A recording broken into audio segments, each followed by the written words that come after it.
Welcome to the introductory stream here. Let me go ahead and switch over to just me. Hi, I'm Peter Nybor from Sensel, and I'm going to be live streaming regularly while we're all sort of shut up in our homes. Trying to go into detail with the Sensel Morph and some of the different applications. We sent out a notice to many of you and we got lots of responses. So we've got to sort of sort through those and digest what we want to present. There's some really great stuff about using the video overlay, using the Innovators overlay, MPE, different software. There's a ton, but I guess before we start to process all of that stuff and sort of come up with some scripts for those and concepts, I'm just going to kind of dive into the very beginning. So when you buy a Sensel Morph, you get a, let me switch over to me. There we go. You probably see me now. When you get a Sensel Morph, you get a copy of Arturia Analog Lab Lite. And then if you buy any of the music overlays, you get a copy of Bitwig Studio 8-track. So I'm going to go into both of these softwares. Of course, they're bundled with a lot of different hardware. So even if you don't have a Morph, I don't know why you wouldn't, but even if you don't, this could be useful for you. And also, the thing is, I mean, a lot of people feel like, oh, these are limited, there's not much use to them. I think there is a lot of use, and you could actually get quite a considerable project done, and it would be fun to use the limitations of these free softwares to actually try to write a track. But that being said, they're also great introductions to the features of both of these softwares. With Bitwig, it's more of all the different interesting features that are very unique to the recording software. And with Arturia Analog Lab, it's kind of gives you a good idea of the breadth of some of their different plugins and how they sound. Because there's everything from really nice, realistic pianos to out there synthesizers. They do a lot of modeling of classic modeling of classic hardware synthesizers in software. So that being said, for the sake of being concise, let's sort of jump into what we have here. So when you buy a Morph, either at retail or online, you will end up with an email from us. If you buy it at retail, you need to register and go to sensel.com/register, I believe, and register your serial number, and you'll get a serial code for Bitwig. Go to the Analog Lab quick start page, and then it sort of gives you all the steps you need to do to authorize the software and download it and get going. Similarly for Bitwig, you go to the website, you just download Bitwig. There's no special software for 8-track. It's just the regular demo, and then depending on what you authorize it with our, the 8-track serial number you get, that will get you into the 8-track mode. Let's see. So that is the basics of that. So once you open up Bitwig Studio, you are faced with something like this. It would actually just be one audio track. I have one going here because you need to hear me. And then I have in my group track, which is sort of an advanced notion, but I needed to do that because I'll show you why later. But we can just get rid of it, and I'll show you how to do it. So the first thing you want to do is add an instrument, and you can hit the plus sign. 8-track is, of course, as the name implies, limited to only 8 tracks. So if I go ahead and Command T to start adding a bunch of things, boom, I get a warning. And let me see if you can actually see that warning. You probably cannot. I will just go to the screen only. And so I added any combination of either audio tracks, which you would use to record, say, a voice or a guitar. You can use audio tracks, and you can use instrument tracks, which are going to be software instruments. So if I go ahead and add one more, it's going to, oh no, Bitwig 8-track only allows 8 tracks. Sort of self-explanatory. You also know you're in 8-track mode because it says it up here, 8-track. Okay, so that's the basics of adding audio tracks. You can always you can add the plus sign, or you can right click or two-fingered click on the trackpad here and then select an instrument track, the audio track, or an effect track, which is something you use where you can again, if I'm going into sort of simplistic detail, these are for generally a lot of people are beginners when they're working with this, so I'm going to explain some of these basic concepts. The send track allows you to sort of send some of the volume from any one of these tracks into one of these effects tracks where you would process it, and you'd have that processed sound going at the same time as the regular sound. That's used for reverb. That's like the classic example is using a reverb, so it sort of creates a unified space for all of your instruments. But you can obviously be much more clever than that. So with that, you're sort of empowered here with 8 tracks, which is more than most bands had before the 70s. So there was a lot of cool music made at that point. So you're doing all right. You can still do good stuff with this, even though you can't do 150 tracks. So I've got an instrument track, and an instrument track, you can load one of the built-in instruments from Bitwig, or you can go ahead and load an instrument such as Analog Lab Lite. So that's a good opportunity to show our other software that we feature, Analog Lab Lite. So when I'm adding an instrument in Bitwig, it kind of gives us this panel with lots of little text, which at first is kind of confusing, I would imagine, if you're not familiar with this type of stuff. But it's really just like a browser or device tree, like you get in your Finder or your Windows Explorer. So if you wanted to search, you're like, I want an instrument. Well, that didn't really turn up anything here. Oh wait, so look at all that. It pulls up all the stuff that would be considered an instrument or a sound generator. So yeah, you have search. You can do synth. Oh wow, so it pulls up all these different synths. You probably won't have all of these things, but maybe you have more. So I'm going to go to category of synth and go to Bitwig, and go to Arturia and select Analog Lab. So that just loads the plugin for Analog Lab. And now you can see it shows up here, and I can play that on the Morph. Let me make sure that, oh, that was terrible.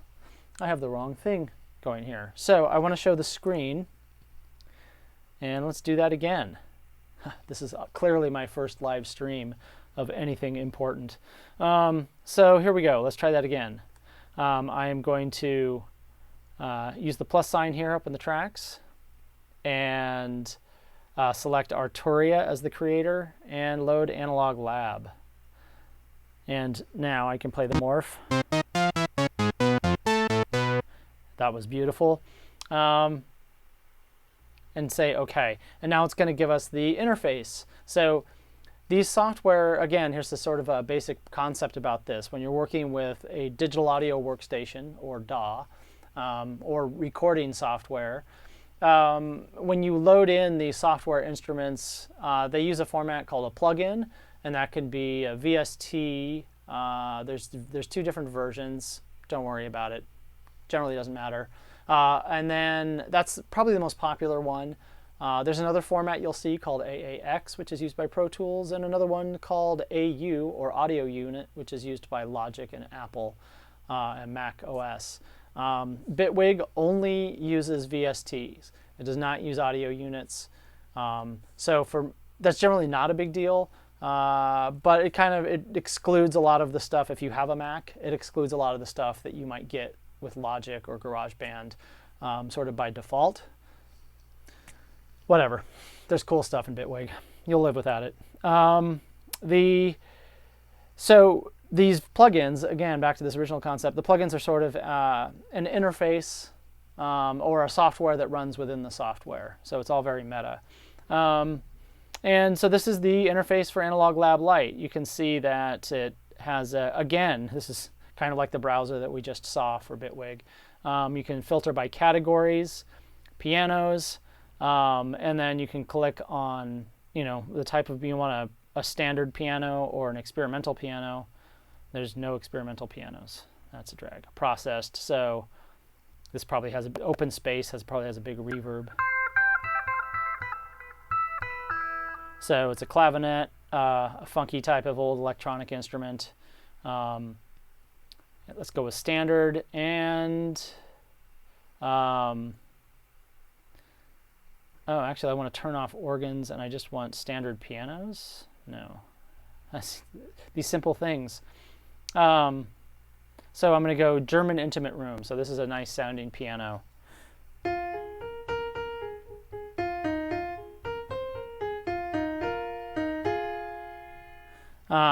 So it has, kind of a very small reverb on it. But man, it does sound good, even over streaming. So there's a few different grand pianos that you can apply. This is probably like, okay, so that's an electric piano. Pop concert grand, probably something that you would get with an Elton John type sound.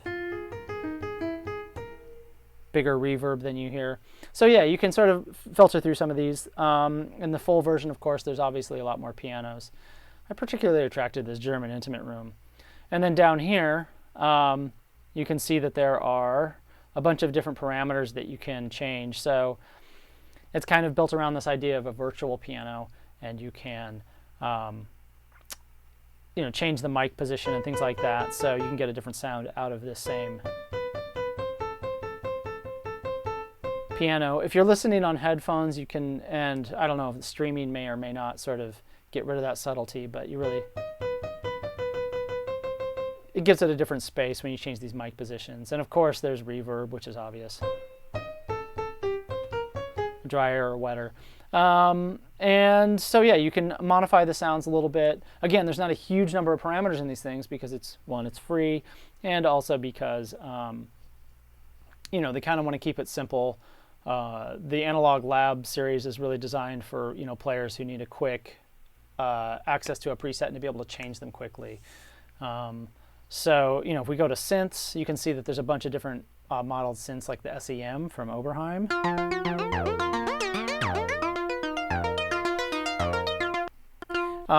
And let's see, there was one, the sync sequence, which is based on an ARP 2600.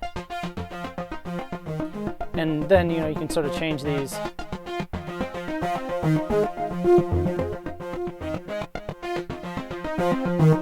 And it's kind of nice to like modify these, just play around with these sliders when you're sort of trying to get to know these things.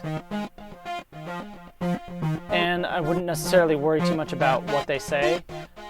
If you are just getting used to these things, just sort of listen to what they do.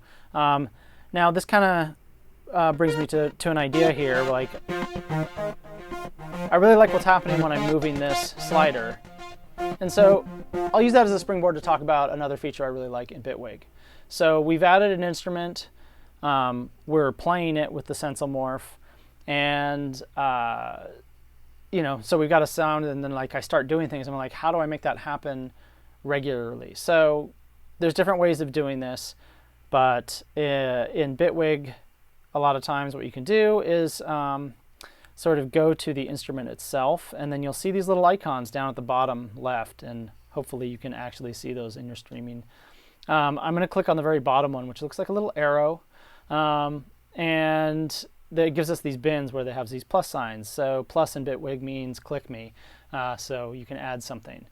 And I'm going to add what's called an LFO, a low frequency oscillator. So it's this big, just this sort of wavy thing that's kind of going up and down and up and down. And there's different shapes for that. You can make it triangular and things like that. So now I have this LFO and I want to map it to something. I want it to move those sliders for me. And I'm going to add a couple of these LFOs and put them at different speeds. And let's see, you can beat sync these with the notes. So I can make it quarter notes, and I could make this one a half note. So everything's always in tune, rhythmically in tune. And let's go ahead and press this little window icon here to bring up the interface again. And these were the two ones, the AR attack and AR release. So I'm going to go ahead and click on this little button here. So let's take a look at that. There's these little arrows that we can click and highlight. And that means we're in assigning mode. And so we can add that to the parameter here. And so now we're moving it up and down.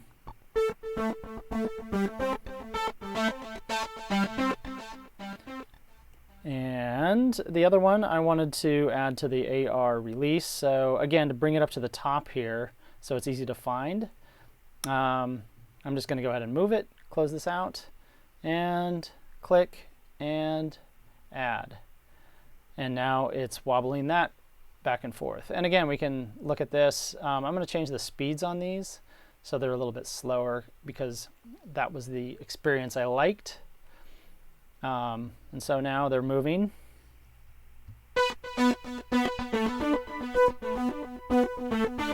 So now we've introduced this constant variation into the sound quite simply and quite automatically. Of course, there's different ways of doing this in a DAW.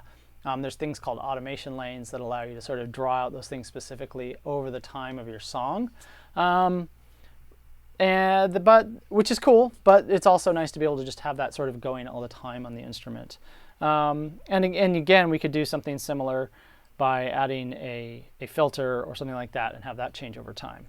So maybe that brings us to our next topic of, okay, so we've got a track with an instrument, we're playing it, and I can go ahead and add an effect to this. So after my instrument in this track, I can add effects. So once I click the plus button, it only shows me the devices that are relevant for this situation. It doesn't show me any of the instruments. It just shows me effects that are here.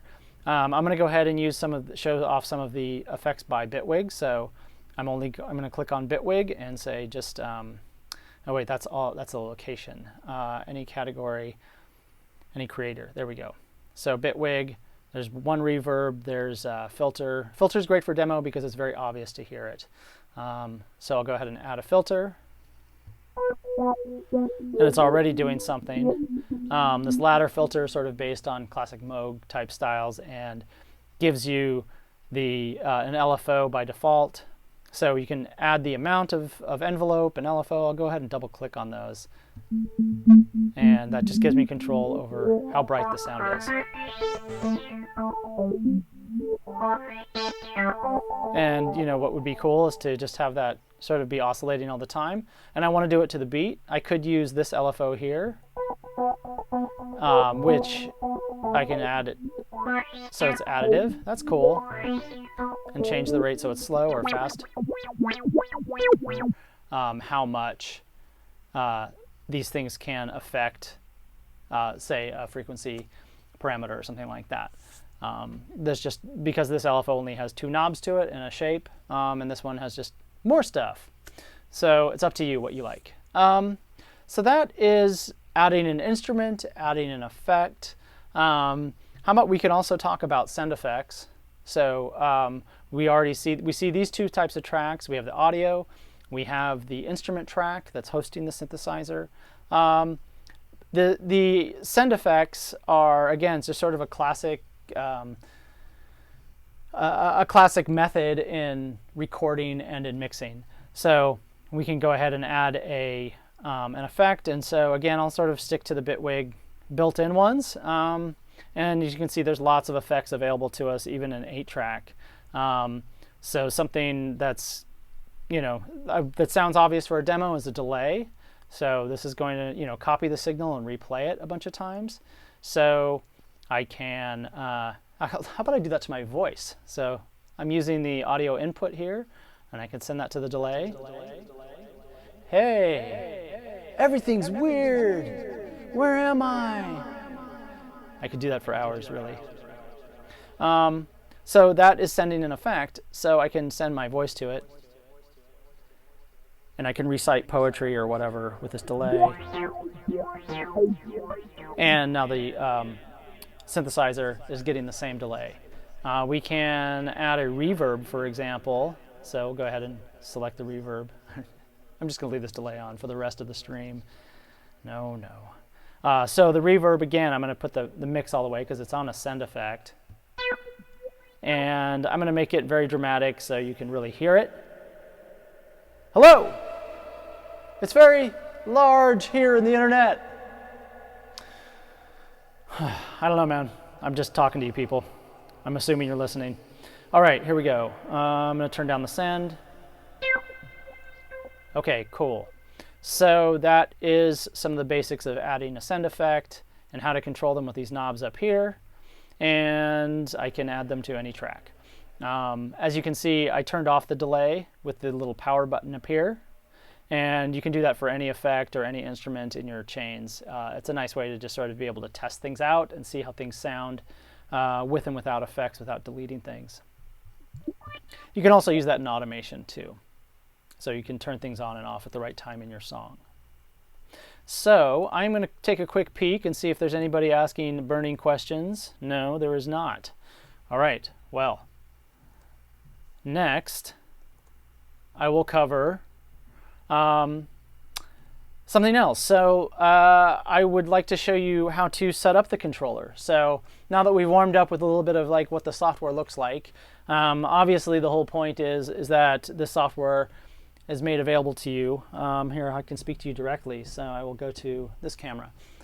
This software is available to you when you purchase the Morph. So obviously you want to use the Morph with the software. How do you set that up and how do you control multiple instruments?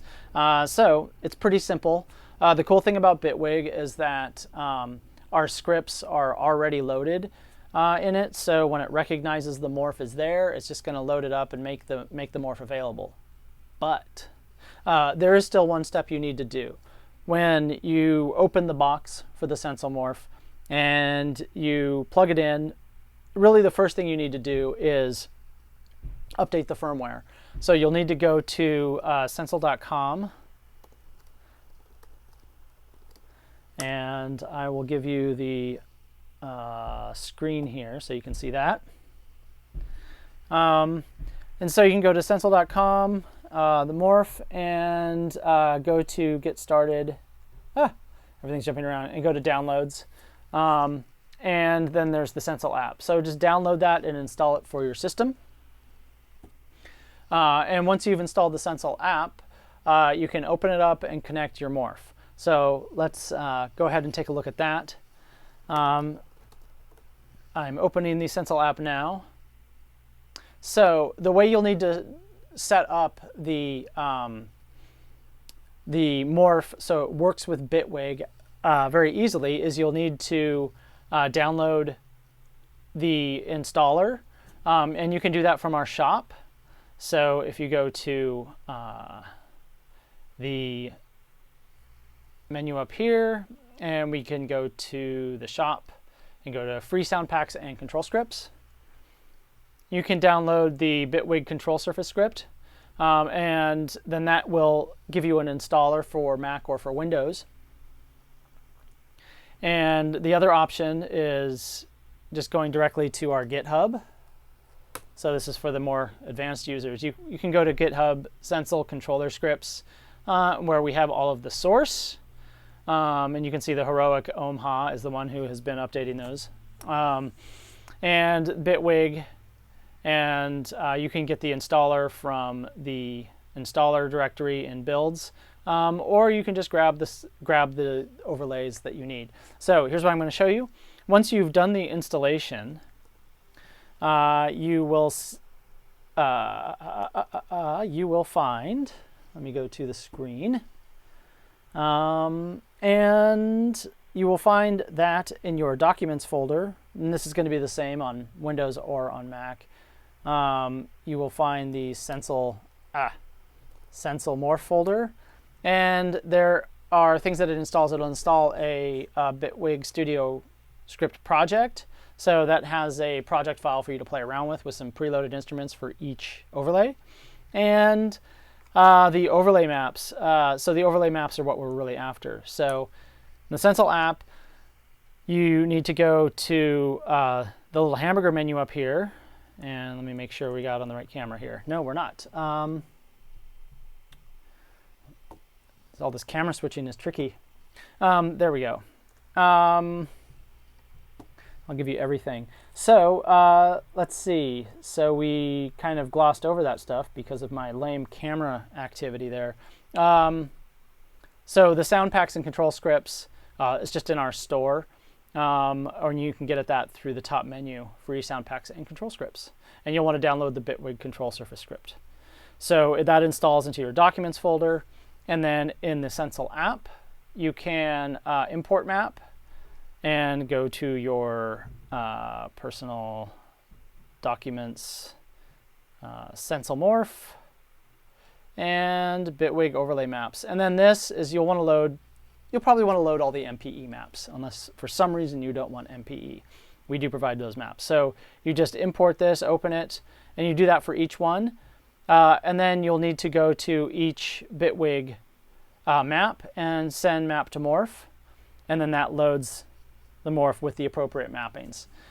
You can also go to our guide at guide.sensel.com and go to software setups and Bitwig Studio control surface script. And this has all of the information that you need for that, for how to download this and install it. All right, so let's assume that we've already done that. This is kind of like a good cooking show. I hope that worked. All right, so in the event, I think I might have to do that again. This is the worst live stream ever. So it was up here. You need to go up to the top and go to import map, and go to personal documents, Sensel Morph, and select your Bitwig overlay maps, and then load all of these with the Sensel app. All right, so then once you've flashed your morph, then you don't need the Sensel app anymore. And in Bitwig, you can go to controllers. This is the sort of wig menu. It's the same as the preferences. So you can use your command or control comma. And you can see that there is the Sensel Morph MPE. I've got two morphs attached here. One I'm using for camera switching that I keep messing up. And then just have the input to be Sensel Morph and the output to be Sensel Morph. And one of these days that beta will go away, hopefully on the next round of updates from Bitwig. All right, so then once that's available, you can go ahead and on any track, on your instrument tracks, let's go ahead and add another instrument track. We can add a Bitwig synth, such as FM4. So in order to get it to play, so now I'm playing the FM4, I can arrow over, and now I'm going to go to the screen plus overhead here. That's out of confidence. Let's see, that did not work there. Okay, good.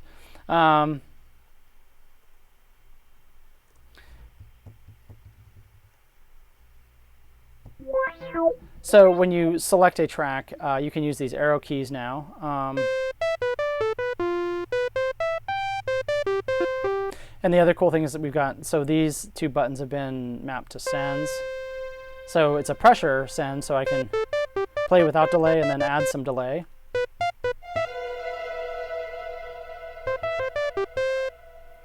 Or reverb or whatever we have on that send. And when I arrow over, it just kind of automatically maps to the correct instrument.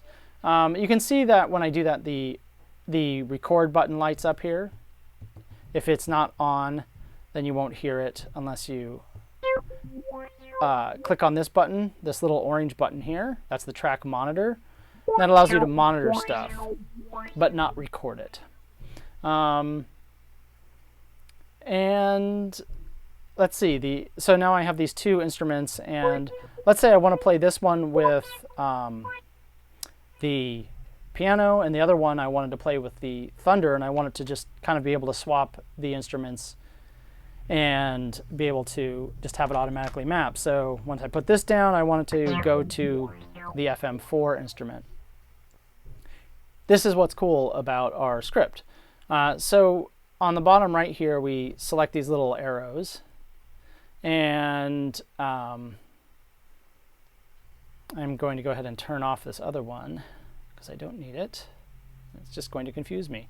So these little two arrows on the bottom is the input-output panel for Bitwig. And we can select the exclusive ports. So once you have an exclusive port, that means you have to select the port for that particular overlay in a track. So the keys and the thunder I'm going to turn on. So now when these are armed, they're both armed. And on each track I can select, let me make sure you're seeing that. Yes. Okay. You can select the Morph MPE beta and select keys. And on this FM4, I can use this menu. It's the same as this menu over here. Morph MPE beta. And I want that to be thunder. So now I will arm them both, or I can monitor them both, either one. Let's go with arming.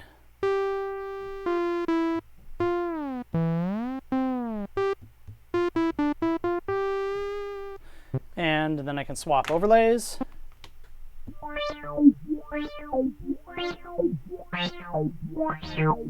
And it just works. Okay, so that's kind of the basics of, okay, we've added instruments, we've added effects, we've got sound out of this thing, we have our different overlays configured to different tracks. What's another really cool thing about the Morph with Bitwig is MIDI polyphonic expression. So I'll show you how to sort of wrap your head around that, how you can use it, and how you can use it with Analog Lab, even though Analog Lab is not an MPE synth. So before I do, I'm going to go check and see if there's any questions here. No questions. All right. Then in that case, I will continue. Hopefully, as we build an audience for these things and I tighten up my scene, then we can go ahead and get some more questions rolling. All right. So MPE, and you've probably seen demonstrations of this, but the basic idea is that we can use the sort of full plane of the keyboard. So let me go ahead to OBS and make sure that, okay, so I'm going to go to the overhead only. And so with MPE, we can get sound variations by going up and down on keys, and then we can also get, let me go ahead and switch over to the other one that's not so crazy. I can also use sliding gestures for pitch.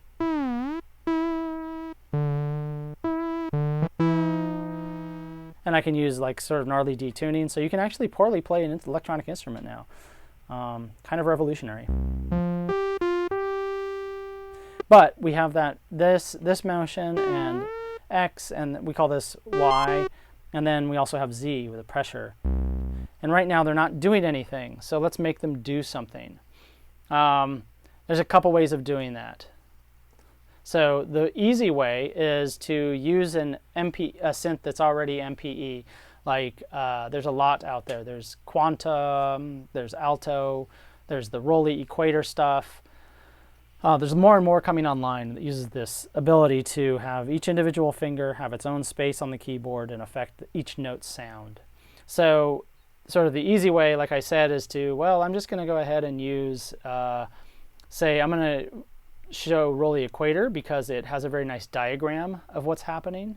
You need to, generally with these things, you need to go to the some sort of MIDI settings and turn MPE on. It's already on. Great. We can also click on the device in Bitwig. Let me go to everything here so you can see, or just screen and overhead. Then once I've added the Equator VST, Let me double click on that. We can see that we want to use MPE. There is this button once we click on the device. We want to make sure that that's on. We can also change the pitch bend range.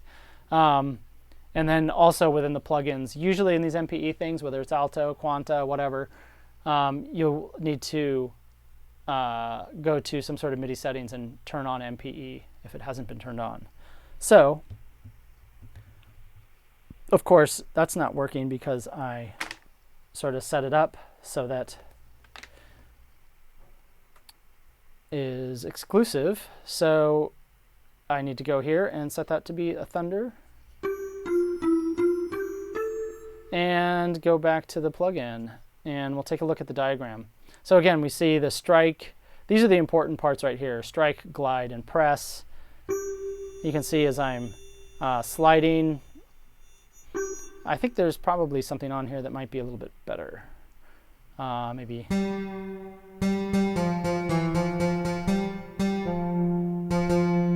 Well, we're just going to have to find something that works. Okay, that'll work. The smooth square. And now go back to the player. We can see the strike. As I hit it softly, the strike value is very low. As I hit it harder, it goes up high. The glide does that. Slide is this one, and that's the up and down. And then there's press, which is after pressure. And I have control over each note's after pressure, so I can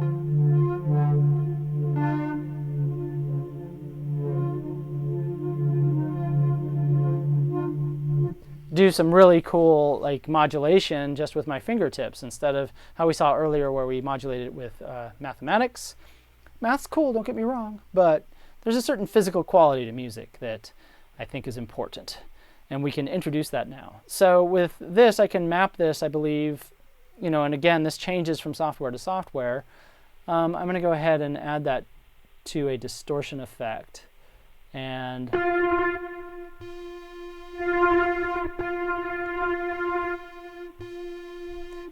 what I can do is put this in a mapping mode, and I believe I click here maybe? Ah, yes, and now that's yellow. Okay, like I said, everything is different. So now I can use sort of all three gestures at once.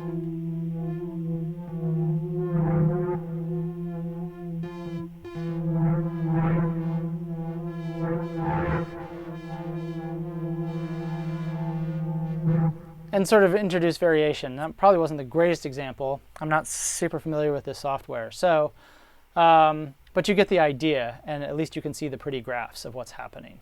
So that's one way of doing it. You sort of have the software plugin give you the opportunity to modify the gestures.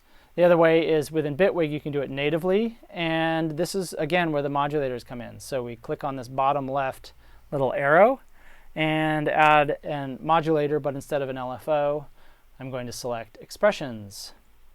And they're green, which means they're polyphonic, so I can use each finger. So possibly an easy way to do a good way to demonstrate this is, so we listen to this, and I'm just going to kind of mess around here. Ooh, that's kind of harsh. And that, unfortunately, we can't modulate these things, but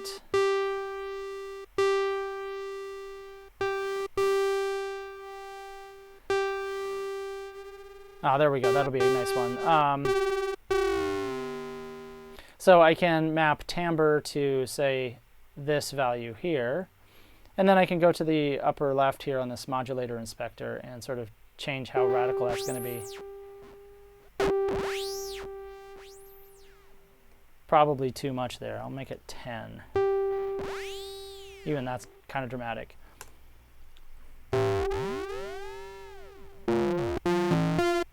Now that's kind of an ugly example, but, you know, we're in ugly times.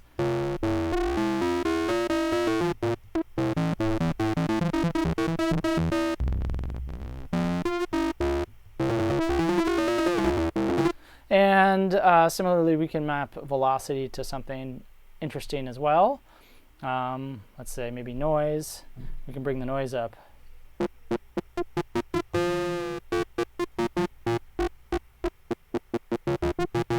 It's already fairly noisy. So there's a couple of things we can do, and again, they're per note.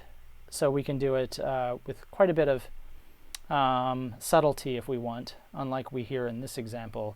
Another thing I like to do, I'm going to go ahead and load just like a different preset. So this is another thing about getting around Bitwig. You click on the folder icon in anything and it pulls up the presets tab in the browser, and then you can select by category and that type of thing. So I'm going to try and get a bell sound here, and FM bells. All right, that's kind of classic. And it has a nice long release. So again, here's another kind of interesting thing you can do with an expression modifier. So again, I'll add the expressions, and I'm going to map timbre to the release. And so do that, and then I'm going to bring back the release so it's at a low value by default. And as I play higher on the keyboard, it gives me a longer release.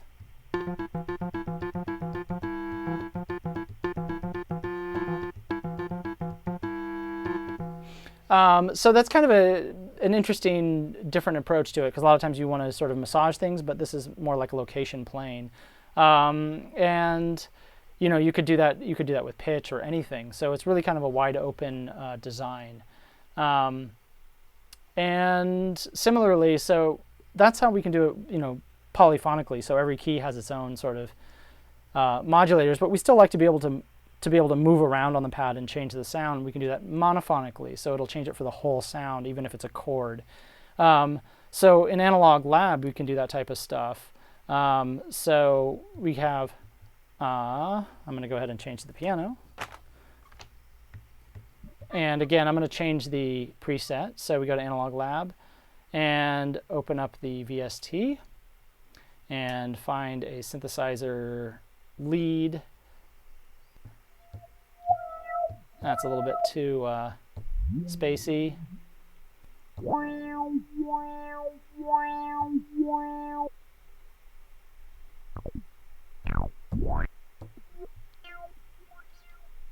And what I need to do is I need to go ahead and delete these modifiers, so I know what's going on here.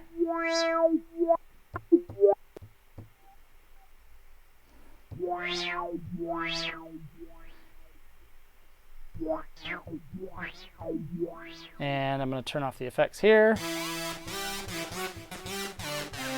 Okay, good. Now we have something useful. And we want to go ahead and take a look at the effect again. Find the filter just to make it easy. There's got to be a filter here someplace. And there is not. It changes from there we go.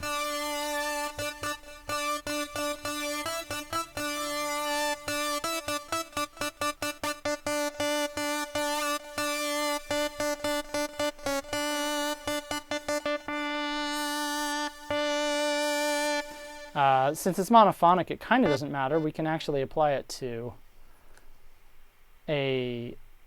just a regular filter here, because I was not getting the desired effect on that. And we can go ahead and add an expressions modifier. You can do it anywhere, which is lovely. Now notice it's blue, and that means it's monophonic. I'm going to go ahead and take the timbre and map that to filter quite dramatically. Turn down the filter, and now, and I can adjust as necessary.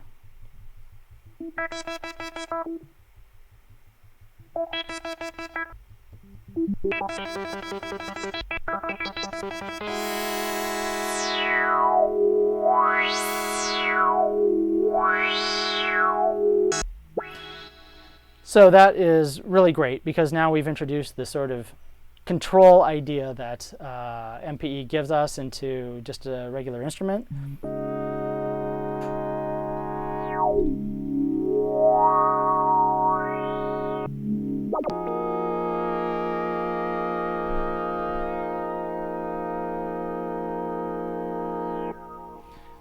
And really kind of experience these things in a different way. And again, we're doing all of this in just a simple free software that comes with the Sensel Morph, and allowing us to take kind of full advantage of some of the things it can do.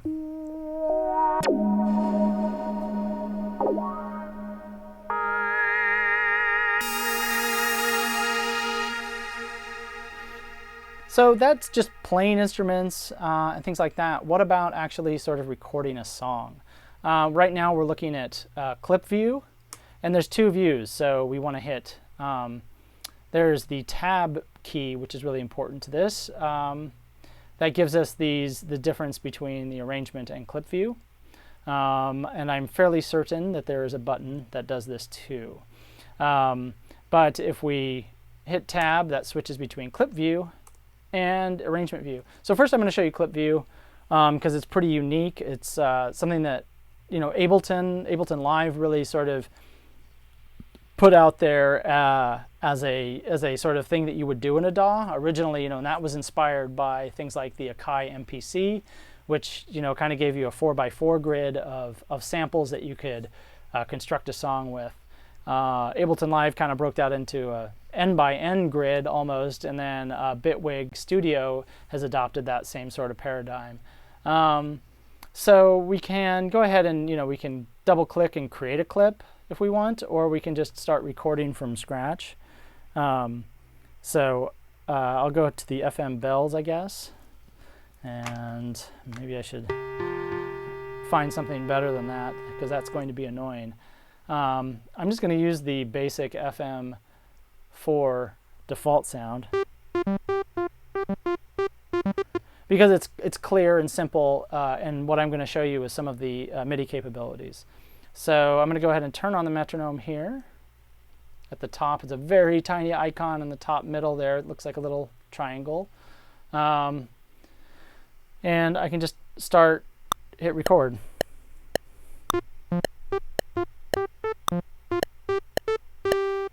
Okay, that's great. Now I have a clip.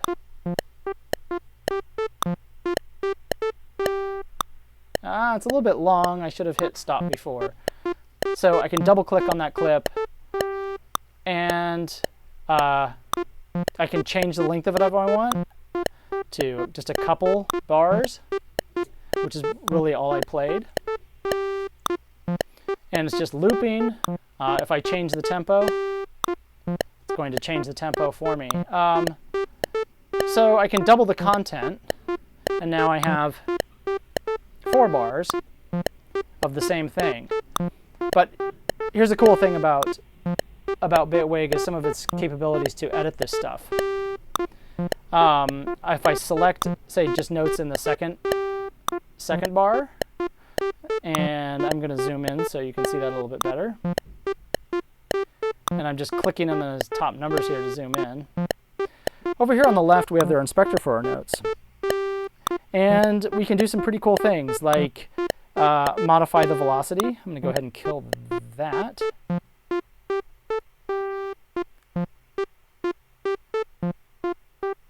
Now this is going to be a softer velocity and make it more consistent with the spread.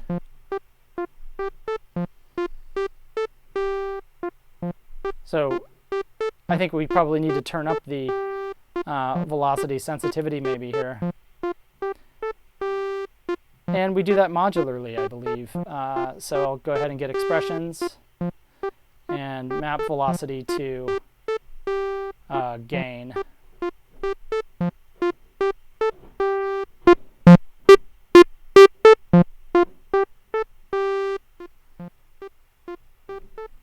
So now you can hear it's a lot quieter on that second half. I can also modify things like pitch. So you have per note pitch editing. I can bring the mean up and make and add a bunch of randomness to the pitch. So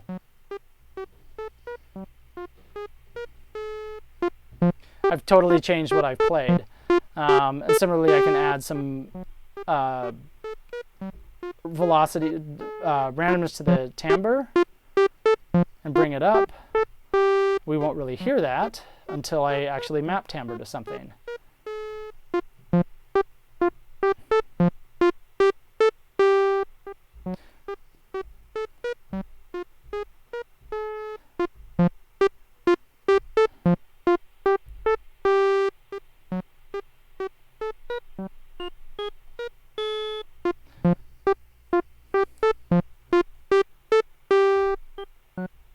So now I've basically taken that same material and quite dramatically changed how it sounds, just by doing some of these sort of like macrocosmic edits.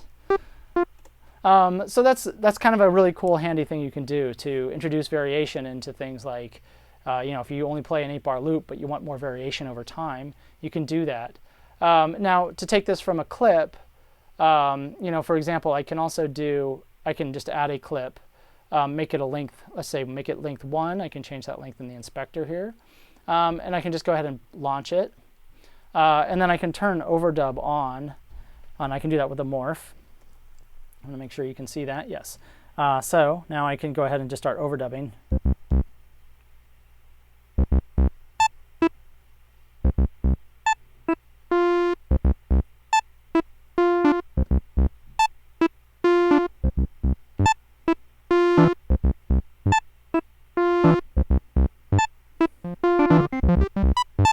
And now I've just got total nonsense.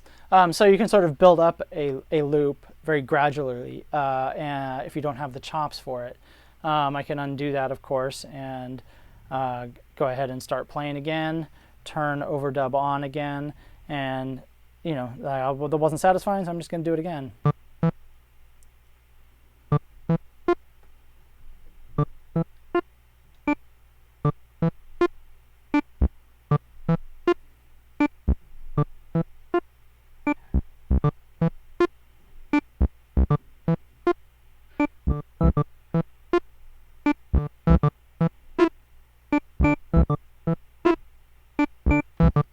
And so that's strange. Yeah, so that's kind of like a way you can build up a clip as well, is the ultimate point. So I can hit tab and go into sort of my arrangement view. And here's a cool thing I like about Bitwig is the sort of hybrid view of the clips and arrangement. So it makes it very easy to just sort of drag clips into arrangement, and I can cut them up with editing tools. I can press this button so now it's playing from the arranger. And then I can start modifying them, moving them around, and I can take clips from other scenes and just drag them in like that and start composing as I see fit.